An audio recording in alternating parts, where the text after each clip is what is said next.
தந்தைய போல நம்ம தூக்கி சுமப்பவன், நம் தாயினும் மேல நம்மில் அன்பு வைத்தவன். அவர் யார் யார் யார் தெரியுமா? அவர் யார் யார் யார் தெரியுமா? ஒரு தந்தைய போல நம்ம தூக்கி சுமப்பவன், நம் தாயினும் மேல நம்மில் அன்பு வைத்தவன். அவர் யார் யார் யார் தெரியுமா?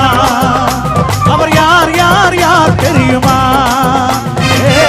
தலையில் பிறந்தவராம், சத்திரத்தில் கிடந்தவராம், தலையில் பிறந்தவராம், சத்திரத்தில் கிடந்தவராம், பாவிகளை மன்னிக்க வந்தவராம். அவர் யார் யார் யார் தெரியுமா? அவர் யார் யார் யார் தெரியுமா?